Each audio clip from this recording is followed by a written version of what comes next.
කොහමද? ඔන්න අයියා මම උදේම දැල්ලත් අරගෙන යනවා කුඹුර කොටන්න. නෑ යමුද? යමු. අයියෝ පොඩි වීලුවක් කනේ කරේ. ඉතින් අද ලෝක පරිසරයේ දිනේ නිසා අපි ගහක් හිටවන්න තමයි ආවේ. නේ? කුඹු පැලයක් තමයි හිටවන්න ආවේ. ඉතින් මේ ගස් අපි ලොකු වෙනකොට මේවත් ලොකු වෙලා තියෙයි. ලෝකෙදම මේක සෙවණක් දෙයි. ඉතින් වැඩි කතාවක් නෑ. එහෙනම් අපි යමු. ඉතින් අපි මේක හිටවන්නේ බෝල් ගොඩ වැව ගාවම. එහෙනම් වැඩි කතාවක් නෑ මේක හිටවමු අපි.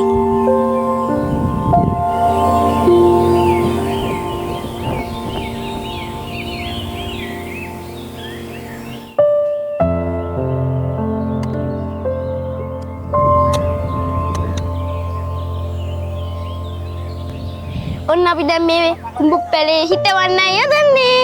අපි හිටමු. අයි.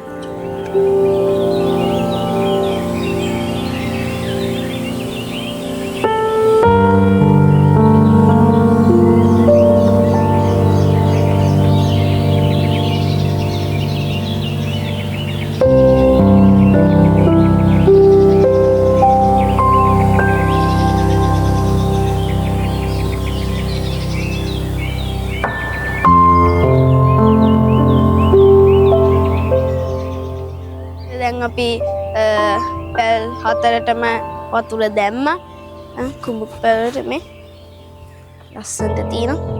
ඒගොල්ලොත් මේ වගේ වැඩක් කරන්න. පරිසරයේ දිනේ නිසා අපි ලස්සනට මේක හිටෙව්වා බොල්ගොඩ වැව ගාවම. ඉතින් එහෙනම් දැන් ඉතින් මෙතන සමු ගන්න වෙලාව හරි. ඉතින් කවදායි දවසේ මේ ගස් ලොකු වෙලා තියෙයි. සෙමන ලැබෙයි. එහෙනම් ඒගොල්ලන්ට සුබ දවසක්.